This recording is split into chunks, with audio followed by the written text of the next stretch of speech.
어느 토요일 저녁에 어떤 목사님이 우리 아내에게, 사모님이죠. 사모님에게 주일 아침에 할 설교를 미리 읽어주었습니다. 저희 아내의 이야기 전혀 아닙니다. 설교를 다 읽고 나자 사모님이 목사님에게 이런 질문을 했습니다. 목사님, 왜 이 설교를 하려는 거죠? 라고 그렇게 물었습니다. 이 목사님은 이 사모님의 느닷없는 질문에 당황했습니다. 이런 이야기 하면은 사모님이 칭찬해 주기 원하거든요. 보통 설교가 참 좋다느니 아니면 설교가 참 은혜스럽다든지 이런 칭찬을 기대하고 있었는데 뜬금없이 왜 이 설교를 하려고 하는지 그 설교의 목적을 물어보는 이 질문에 목사님은 할 말을 잃어버리고 말았습니다. 저도 여러분 앞에 설교할 때마다 분명한 의도와 목적을 가지고 그렇게 설교합니다. 오늘 설교의 목적은요, 다른 데 있는 것이 아닙니다. 하나님이 저와 여러분을 구원하신 그 목적을 깨닫고 오늘 설교의 제목처럼 하나님을 예배하는 자로 살아가도록 하려는 그 목적을 가지고 이 시간 설교를 하고 있습니다. 설교도 목적이 있고요. 또 우리의 삶에도 목적이 있습니다. 그리고 우리 하나님께서는 우리 인생을 구원하신 목적이 있는데 그 목적이 무엇일까요? 하나님이 세상 가운데 방황하던 저와 여러분을 왜 이 자리로 불러주셨을까요? 다른 데 있는 것이 아닙니다. 그 이유는 바로 오늘 설교 제목의 답이 있죠. 우리를 통하여 무엇을 받으시기 위함이십니까? 예배를 받으시기 위함이에요.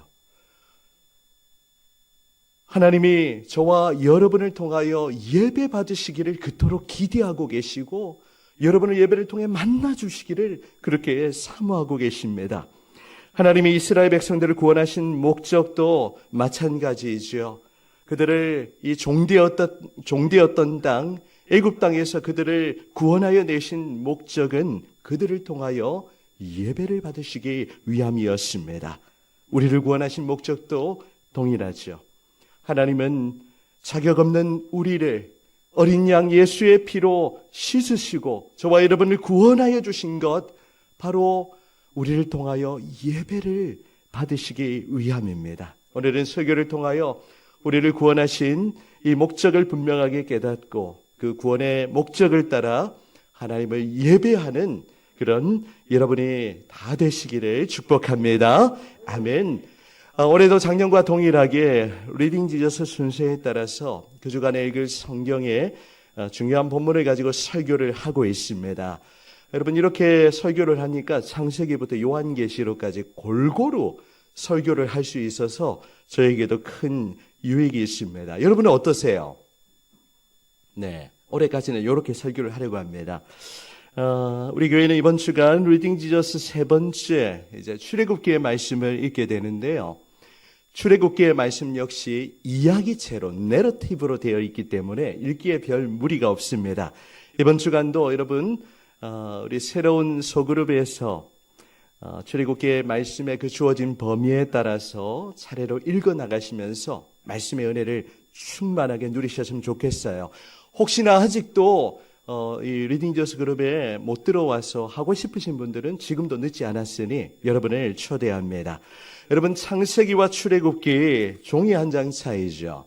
그런데 이 종이 한 장 차이에 얼마나 시간의 간격이 있을까요?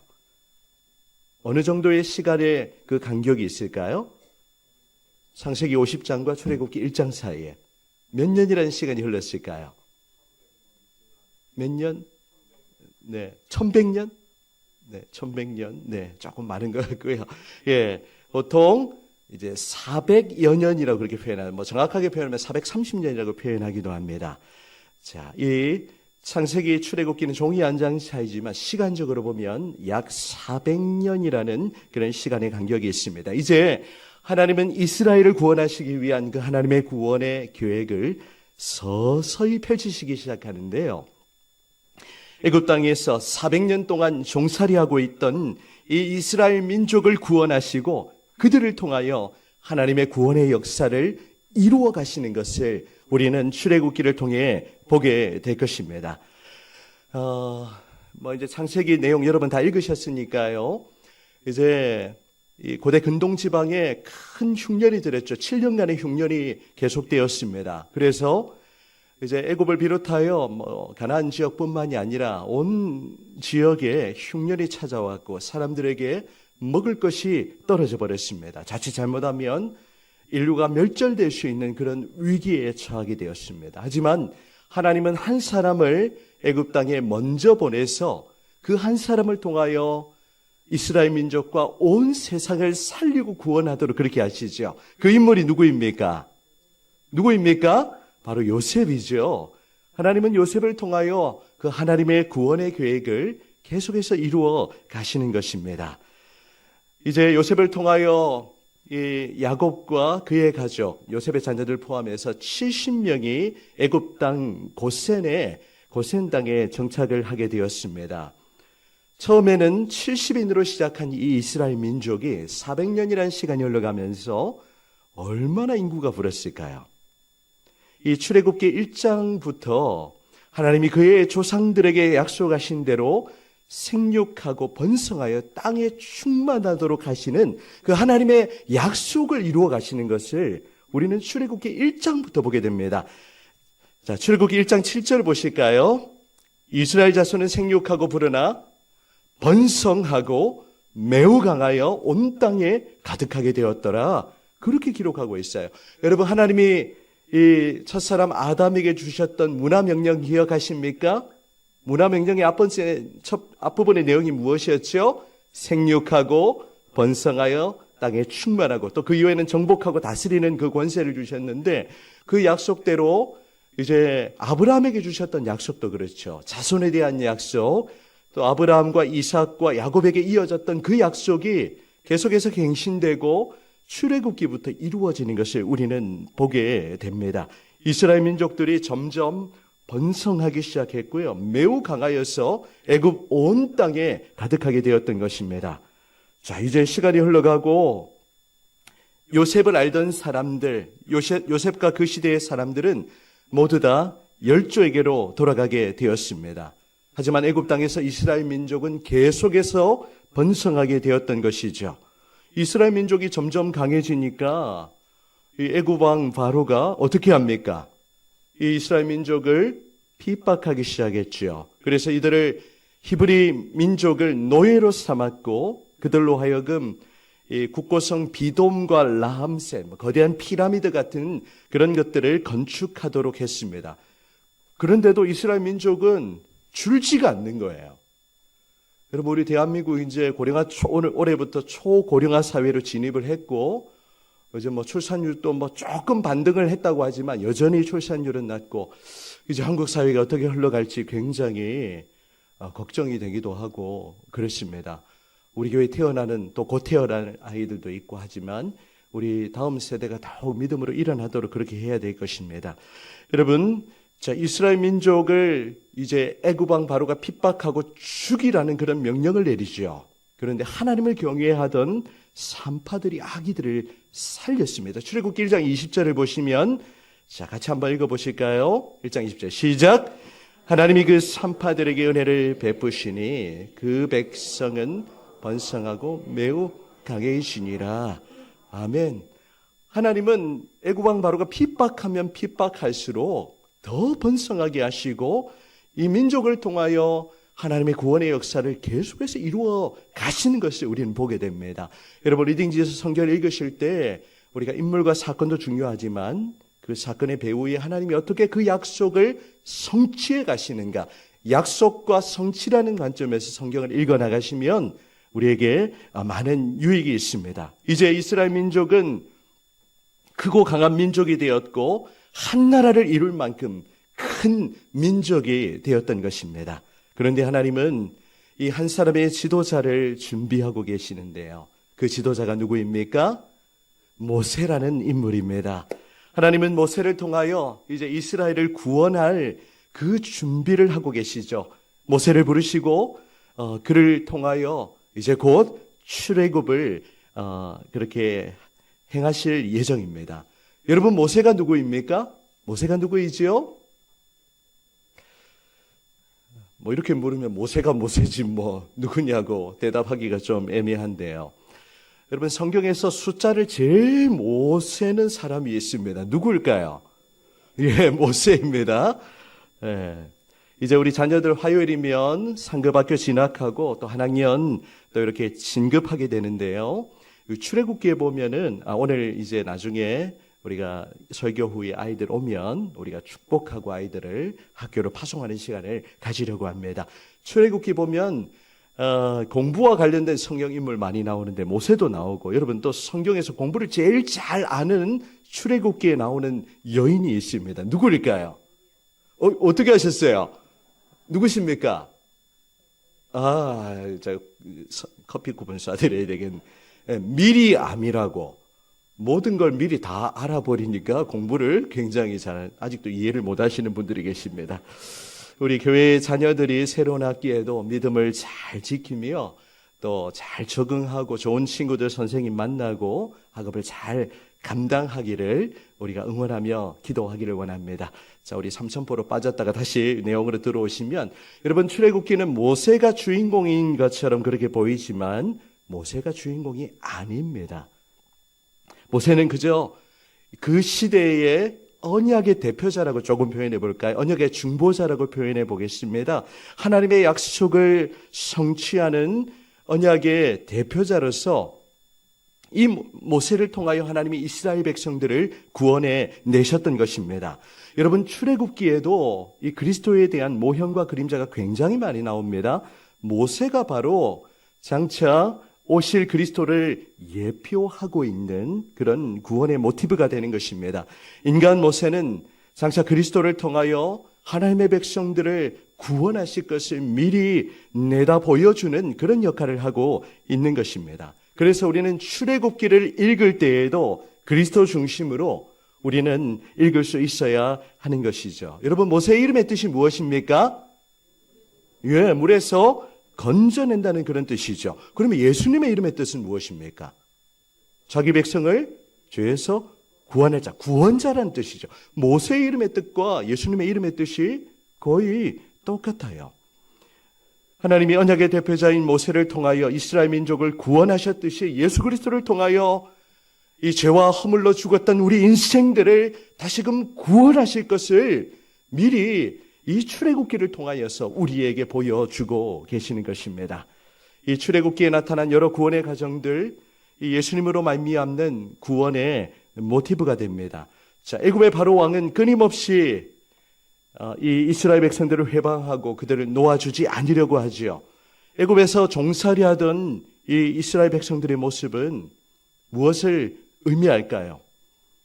예수님을 알기 전 마귀에게 종살이하고 죄에게 종노릇하는 그런 우리 인생의 모습을 보여주고 있는 것입니다.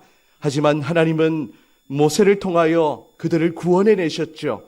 그들의 모든 숙박을 끊으시고 자유하게 하셨습니다. 마찬가지입니다. 하나님은 예수 그리스도를 통하여 언약의 중보자가 되시는 예수님을 통하여 저와 여러분을 자유하게 하시고, 우리가 3.1절을 맞이하며 대한독립 만세를 외치게 되는데, 모든 죄에게 종노릇하고 마귀에게 종노릇하던 그런 억압의 사슬을 끊어 주신 줄 믿습니다. 우리는 그리스도 안에서 참된 자유함과 기쁨을 누리며 살아가야 하는 것입니다. 또한 이제 모세가 이스라엘 백성들과 홍해 바다를 건너는 것, 그것은 구원받은 하나님의 백성들이 물세례를 받는 것을 의미하기도 합니다. 무슨 의미일까요? 고린도전서 10장 1절을 보시면요, 바울이 이 출애굽 사건을 언급하면서 이렇게 기록합니다. 나는 너희가 알지 못하기를 원하지 아니하노니 우리 조상들이 다 구름 아래에 있고 바다 가운데로 지나며, 2절 같이 읽어보실까요? 시작. 모세에게 속하여 다 구름과 바다에서 세례를 받고. 아멘. 지금 이스라엘 백성들이 홍해 바다를 건너가는 것을 바울은 세례를 받는다라고 그렇게 비유하기도 합니다. 여러분, 그렇습니다. 이스라엘 백성들이 홍해를 건넌 것, 그것은 하나님의 백성들이 이 물세례를 통해 죄 씻음을 받게 되는 것을 상징하기도 하는 것입니다. 바울은 이스라엘 백성들이 홍해를 건넌 그 사건, 예수 그리스도의 십자가로 말미암아 옛사람이 죽고 또 부활로 말미암아 새 사람이 되는 그 세례로 비유를 하고 있는 것입니다. 또한 이스라엘 백성들은 광야의 길에 하늘의 양식인 만나를 먹게 되었습니다. 우리도 마찬가지이죠. 광야와 같은 이 인생길에 날마다 하나님의 말씀을 먹고 살아가야 하는 것입니다. 이처럼 출애굽기에는 구원의 모티브가 가득하고 또 예수님으로 말미암는 그 구원이 나타나고 있다는 것을 기억하시면서 여러분 출애굽기를 읽으시기를 바랍니다. 그렇다면 하나님이 모세를 통해서 이 애굽 왕 바로에게 세상으로 대표되는 이 바로에게 선포하신 메시지는 무엇이겠습니까? 오늘 본문에도 그 답이 나와 있죠. 하나님이 어떤 메시지를 선포하도록 하셨지요? 이 메시지가 출애굽기를 이해하는 중요한 키가 됩니다. 바이블 키가 되는 거죠. 자, 어떤 메시지를 외쳤습니까? 내 백성을 보내라. 네, 그들이 나를 섬길 것이라는 그런 메시지를 선포하도록 하셨습니다. 여러분, 모세가 바로왕 앞에서 외친 메시지는 심플하면서도 분명하죠. 그것은 내 백성을 보내라는 메시지였습니다. 이 이스라엘 백성들이 애굽 왕 바로의 백성이 아니라 누구의 백성이라는 것입니까? 하나님의 백성이라는 것을 지금 선포하도록 하셨던 것이죠. 여러분, 우리가 바로 앞에 선 모세와 같이 그렇게 우리가 세상 가운데 이 하나님의 메시지를 한번 외쳐볼까요? 내 백성을 외쳐라. 요거만 우리가 함께 다 같이 외쳐보겠습니다. 다 같이 시작. 내 백성을 보내라. 다시 한번요. 시작. 내 백성을 보내라. 아멘. 이 애굽의 10재앙이 선포될 때마다 이 재앙이 있기 전에 모세는 바로왕 앞에서 이 메시지를 외쳤습니다. 하지만 하나님은 바로의 마음을 완강하게 하셨죠. 강박하게 하셨습니다. 그래서 그들을 쉽게 내주지 않았습니다. 그래서 차례로 애굽 땅에 재앙을 내리기 시작하시는데요. 우리 참고 화면을 한번 보시면 우리 10가지 재앙입니다. 글씨는 거의 안 보이실 것 같고요. 피, 개구리, 이 파리, 악질, 독종, 우박, 메뚜기, 흑암, 장자의 죽음 재앙이 애굽 땅에 차례로 그렇게 임하게 되었던 것입니다. 저는 신대원 다닐 때 이 앞글자를 따가지고 피계, 이파, 악독, 우매, 흑장 이렇게 외우기도 했는데요. 10재앙 여러분 한번 기억해 보시는 것도 아주 유익할 것 같습니다. 오늘 본문은 7째 우박 재앙을 기록하고 있죠. 그런데 이 10가지 재앙은 단순한 재앙이 아니라고 이미 작년에도 말씀을 드렸습니다. 바로 애굽 사람들이 섬기던 이 애굽의 신들에 대한 재앙이고 심판이라는 것을 우리는 기억해야 할 것입니다. 무엇보다 하나님은 이 10재앙을 통하여 궁극적으로 오직 하나님만이 참된 신이시며 온천하에 하나님 같은 신이 없음을 알도록 하시기 위해서 이 10재앙을 내리셨던 것이죠. 자, 여러분 오늘 본문 14절을 한번 보시겠습니까? 14절 같이 읽습니다. 시작. 내가 이번에는 모든 재앙을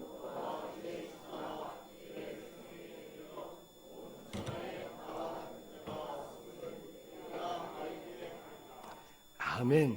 하나님은 이 10재앙을 통하여 애굽 왕 바로에게 온 천하에 오직 하나님만이 참된 신임을 선포하고 있는 것이지요. 16절에도 마찬가지입니다. 16절에도 하나님이 바로를 세우신 이유가 나타나 있습니다. 16절 내가 너를 세웠음은 나의 능력을 내게 보이고 내 이름이 어떻게 되도록 하셨다고요? 온 천하에 전파되게 하려 하셨다라고 선포하고 계십니다. 여러분 이 16절의 구절만 따로 떼내서 읽으면 이 16절에 너가 누구인지 작년에 성경 퀴즈 때 나왔었는데 기억하시는지 모르겠습니다. 마치 모세인 것처럼 착각할 수 있는데요. 여기에서 너는 애굽 왕 바로를 의미하는 것입니다. 바로를 세우신 것은 하나님이 이 바로의 마음을 완강하게 하셔서 이스라엘 백성들을 쉽게 보내지 않았습니다. 그렇게 하셨던 것은 애굽 온 땅에 재앙을 내리고 애굽의 신들을 심판하실 뿐만이 아니라 오직 하나님만이 참된 신이심을 온 천하에 그 하나님의 이름과 능력을 선포하기 위해서 지금 이 구원의 과정들을 진행하고 계시다는 것을 우리가 성경을 통해 보기를 원합니다. 여러분, 이제 하나님은 이 구원의 모든 과정을 통해 하나님 자신의 영광을 취하시고 오직 하나님만이 온 천하의 참된 신이심을 선포하고 계십니다. 여러분, 지금도 마찬가지이죠. 우리 세상에 얼마나 신들이 많이 있는지 모릅니다. 가까운 나라인 일본에 가면요, 신이 12,000가지가 넘는다고 그렇게 하죠. 세상 사람들은 온갖 자연과 또 해와 달과 별과 모든 것을 신으로 섬기지만 오직 참된 신은 온 천하에 살아계신 하나님 한 분밖에 없는 줄 믿습니다. 그 하나님이 저와 여러분을 구원하신 목적, 그것은 바로 우리를 통하여 예배를 받으시기 위함입니다. 여러분, 오늘 13절 말씀을 다시 보시면요, 하나님이 내 백성을 보내라고 말씀하시면서 어떻게 선포하고 계시죠? 그들이 나를 섬길 것이라고 그렇게 말씀하고 있습니다. 우리 한국 번역은 섬긴다라고 이렇게 표현을 했지만 원문의 뜻을 살펴보면 바로 여호와께 제사를 드리고 예배한다는 의미가 담겨 있는 것이죠. 출애굽기 3장 18절에도 그 말씀이 선포되고 있습니다. 자, 그들이 내 말을 들으리니 너는 그들의 장로들과 함께 애굽 왕에게 이르기를 히브리 사람의 하나님 여호와께서 우리에게 임하셨은즉. 우리 같이 읽어보실까요? 우리가 시작. 우리가 우리 하나님 여호와께 제사를 드리려 하오니 사흘길쯤 광야로 가도록 허락하소서 하라. 아멘. 바로 이스라엘 백성들을 통하여 광야에서 절기를 지키고 여호와께 제사를 드리도록 하시기 위해, 신학적으로 표현하면 예배를 받으시기 위해 지금 이 이스라엘 백성들을 애굽 땅에서 구원하시고 그들을 불러내고 계십니다. 여러분, 우리도 마찬가지이죠. 하나님이 우리를 이 세상 가운데 구별하여 하나님의 백성으로 삼으시고 또 어린 양 예수의 피로 우리를 구원하신 목적도 바로 예배에 있습니다. 다른 데 있는 것이 아니에요. 하나님이 우리를 구원해 주신 것은 그 구원하신 은혜에 감격하여 하나님을 예배하도록 저와 여러분을 불러주셨다는 사실을 믿으시기를 바랍니다. 우리 신약성경 에베소서 1장으로 가보면 우리를 향한 그 구원의 경륜을 잘 묘사를 하고 있는데요. 에베소서 1장 6절입니다. 자, 이렇게 기록하고 있지요. 우리를 구원하신 것은 이는 그가 사랑하시는 자 안에서 우리에게 거저 주시는 바, 그 다음 부분 읽어보실까요? 그의 은혜의 영광을 찬송하게 하려는 것이라 기록하고 있습니다. 바로 우리를 통하여 은혜의 영광을 찬송하도록 위해서 그렇게 우리를 구원하셨죠. 12절에도 계속해서 같은 구절이 반복됩니다. 이는 우리가 그리스도 안에서 전부터 바라던, 같이 읽습니다. 시작. 그의 영광의 찬송이 되게 하려 하심이라. 아멘. 14절에도 또 반복되고 있어요. 이는 우리 기업의 보증이 되사 그 얻으신 것을 속량하시고, 읽으실까요? 시작. 그의 영광을 찬송하게 하려 하심이라. 아멘. 하나님이 저와 여러분을 구원하신 이유는 분명합니다. 바로 우리를 구원하신 그 은혜의 영광을 찬송하기 위함이죠. 그 은혜의 영광을 찬송하고 우리를 통하여 예배 받으시기 위해서 우리를 세상 가운데 거룩하게 구별하여 하나님의 백성으로 삼아 주신 것입니다.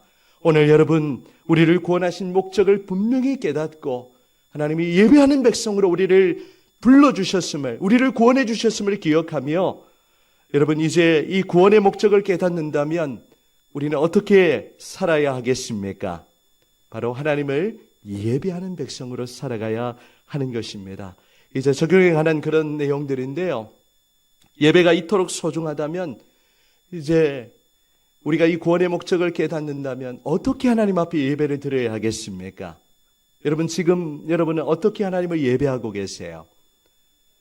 어떻게 예배하고 계십니까? 우리는 이 예배하는 일에 우리의 삶에 가장 우선순위를 두어야 하는 것입니다.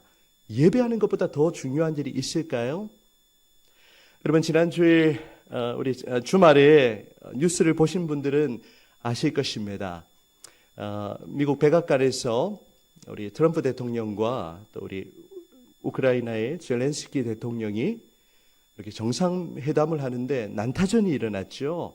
막 서로 말을 끊고 또 막 이렇게 서로의 입장만을 이야기하다가 그 정상회담이 완전히 파기되고 말았습니다. 뭐 정치적인 판단을 제가 하려고 하는 건 전혀 아니고, 여러분, 우리가 대통령을 만날 때 우리의 모습은 어떠해야 할까요?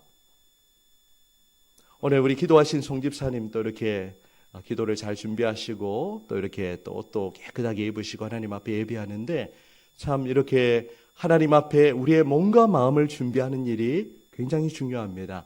그런데 이 미국의 수많은 기자들도 그렇고 이 젤렌스키 대통령이 양복을 입고 오지 않았어요.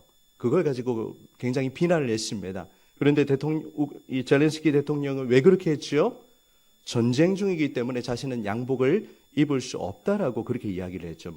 잘잘못을 판단하는 게 아니고, 만약에 우리가 하나님 앞에 나온다고 우리가 생각한다면 우리가 하나님 앞에서 우리의 몸과 마음을 어떻게 해야 하는지를 우리가 한번 생각해 보기를 원합니다.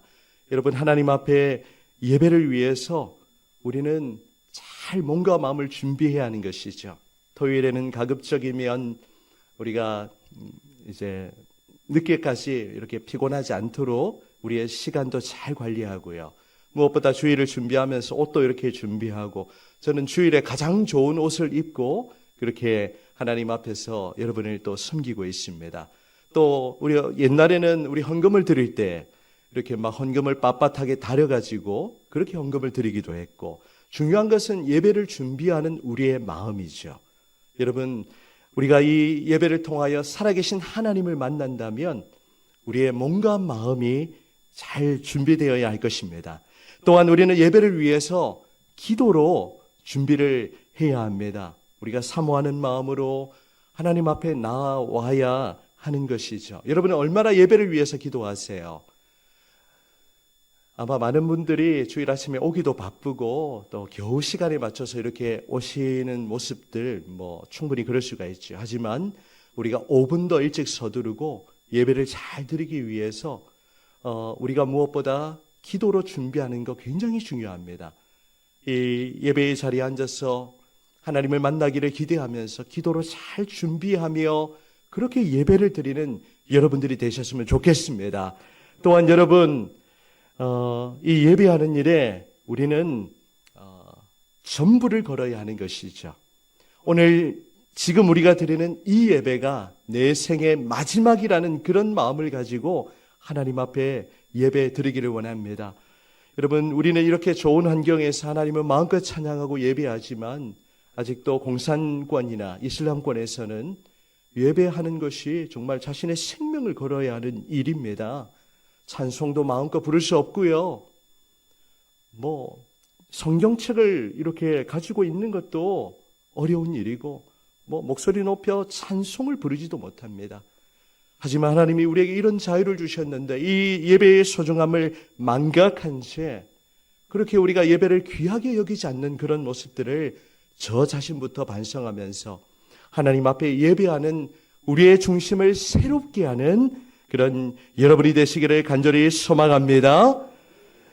여러분, 감사하게도 우리 교회는 예배를 지금도 너무 잘 드리고 계세요.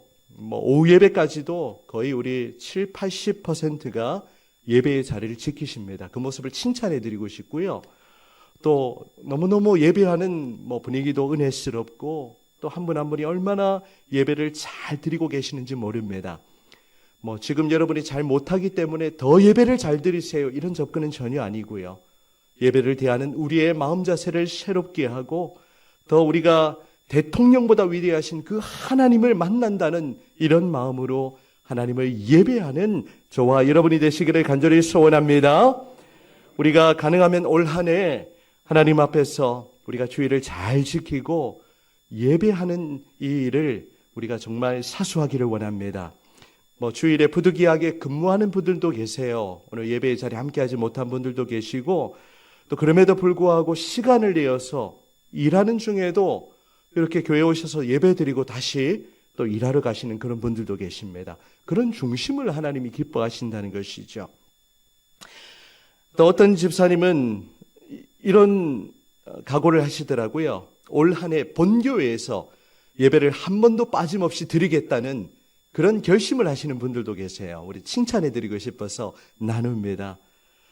이렇게 토요일에 부모님을 뵙거나 또 이렇게 출타했다가도 주일 아침에 일찍 교회에 예배드리기 위해서 오시는 모습 보면 얼마나 정말 목사로서 감사하고 감동이 되는지 모릅니다. 하지만 부득이하게 예배를 참석하지 못하는 경우도 있어요. 지금도 사실 우리 영상으로 예배드리고 있는 우리 장로님도 계시고 우리 권사님들도 계시고 예배 잘 드리고 계시죠? 네, 우리 영상으로 예배드리고 계시는 분들 너무 감사합니다. 여러분, 부득이한 경우에는 본교회에서 예배를 못 드릴 수도 있지만 우리 출탄 그곳에서 또 현장에서 예배를 드리거나 아니면 영상으로 예배를 그렇게 반드시 우리는 지켜나갈 수 있어야 하는 것입니다. 사랑하는 여러분, 이제 우리 교회가 올 한 해 다른 여러 가지 프로그램도 중요하고 여러 가지 또 목회 일정이 중요하지만 가장 중요한 건 다른 것이 아니에요. 하나님을 예배하는 일입니다. 왜 그렇게 해야 됩니까? 하나님이 저와 여러분을 예배를 위해서 구원하여 주셨기 때문입니다.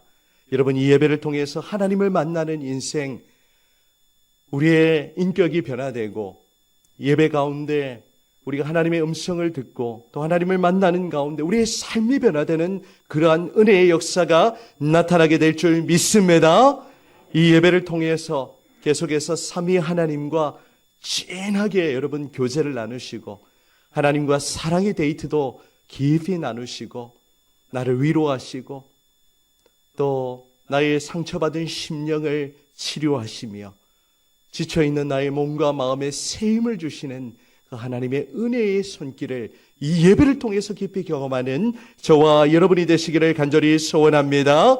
사랑하는 우리 초대 가족 여러분, 하나님은 오늘 우리에게 말씀하십니다. 내가 너희를 구원한 것, 너희가 드리는 그 예배를 받기 위함이라고 말씀하십니다.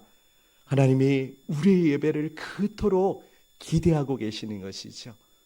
여러분, 이 예배를 통해 살아계신 하나님을 만나는 것, 그것이 우리의 삶의 원천이 되고 또 우리의 삶의 능력이 될 뿐만이 아니라 이 예배에 성공하는 인생, 하나님께서 우리의 모든 삶을 책임져 주시고 우리의 인생을 하나님의 은혜 가운데 인도해 주실 줄 믿습니다.